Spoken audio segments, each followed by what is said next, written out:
Hello, welcome to Frederick Holmes and Company, Gallery of Modern and Contemporary Art, here in Seattle, Washington. I'm Fred Holmes. I'd like to welcome you to the first of what could be perhaps several virtual exhibitions over the next several months, all things considered. The show is entitled Abstract Painting, An Artist Needs an Audience, and that's probably truer now today than ever before, again, given the circumstances in which we all find ourselves living in.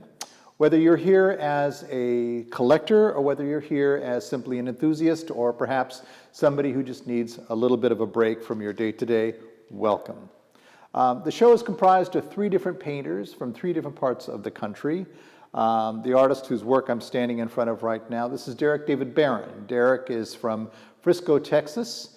The second artist is Robert McNOWN, who's from Lawrence, Kansas, and also lived here in Seattle for many years when he was one of the featured artists of Francine Ceder's gallery. If you are a Seattleite, you remember Francine Ceder, of course, is one of the premier galleries of Seattle.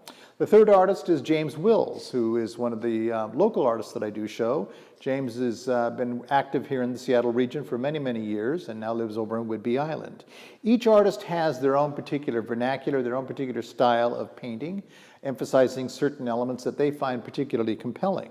In the case of Derrick David Behrens' work, it has a tendency to be a little bit more drawing-like, surreal, incorporating imagery that seems to emanate from his own subconscious, the dream states perhaps, a little bit of writing and words.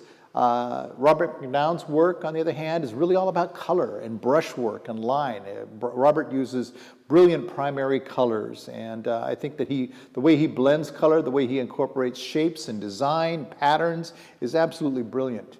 And then, of course, James Willis, whose work I've been showing now for the last couple of years, is a little bit more experimental. His work is more process-driven, and he tends to work more with line also, and with the contrast of certain primary colors, blacks and whites, blues and reds, and so forth and so on. So each artist, as I said before, has his own particular vernacular. They're all really very accomplished painters, and I'm very proud to represent their work here in Seattle and bring this virtual exhibition to you. So again, thank you very much for being here. And remember again, an artist does need an audience. This is Derrick David Behrens' work. Derrick, as I said before, is from Frisco, Texas. He's also lived and worked in LA.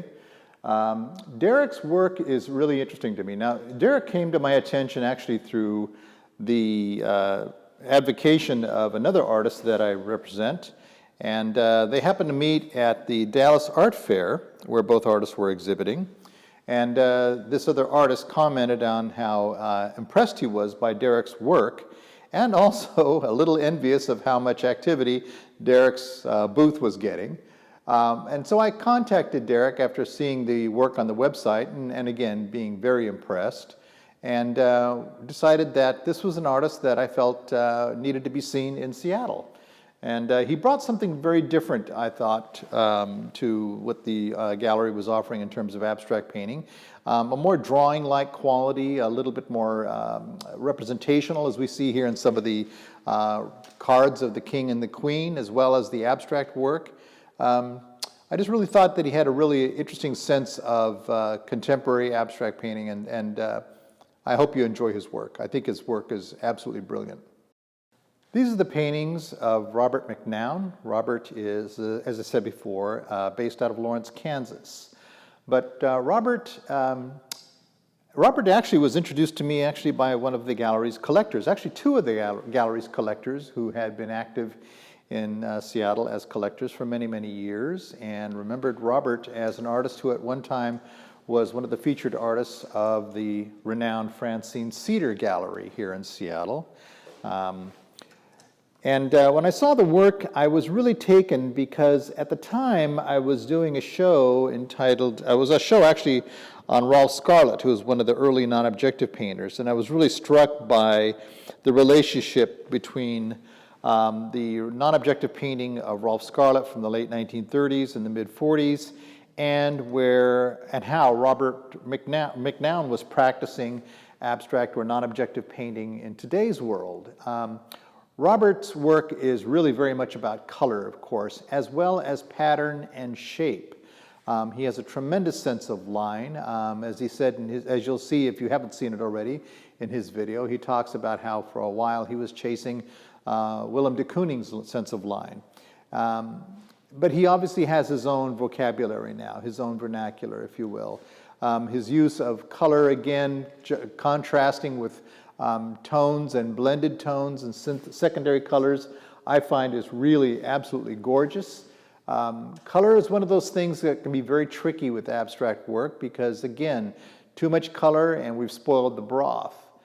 Too little color and we end up with something that perhaps could just as easily be, paint on a wall or wallpaper. Robert manages to balance both beautifully, both pattern and color. Robert's work is also absolutely what I consider to be, I find brilliant. In fact, if there's anything that was really difficult about curating Robert's contribution to this show is that his work was so consistently great that I had to select 5 paintings out of probably several dozen, and that was a challenge in and of itself. These are the paintings contributed by James Wills. Now, James is an artist whose work I've been showing now for the last few years, since 2018. James is a Seattle-based artist who was active in Seattle for many, many years, now lives over on Whidbey Island. James, all abstract painting basically is process-driven in that that's what compels the artist is the actual act of painting. Jackson Pollock never called his paintings drip paintings, they were action paintings. And in much the same way, James's paintings are even particularly process-driven.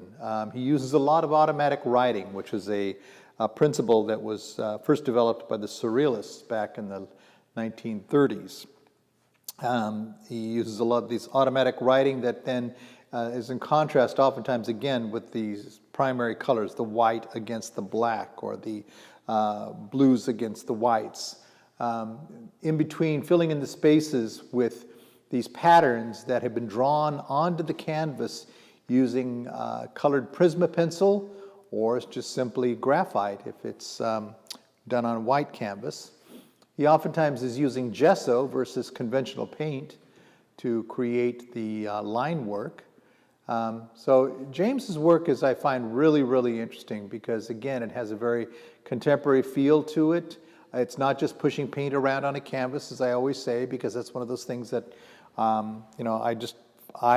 know many of my collectors find really kind of boring. There is a distinction that can be made between great abstract painting, good abstract painting, and mediocre painting. James's work falls into that category of really great abstract painting because he's willing to take chances that are required to be able to create something that still seems fresh and new. So again, James Wills, brilliant abstract painter. We're very fortunate to have his work here in Seattle.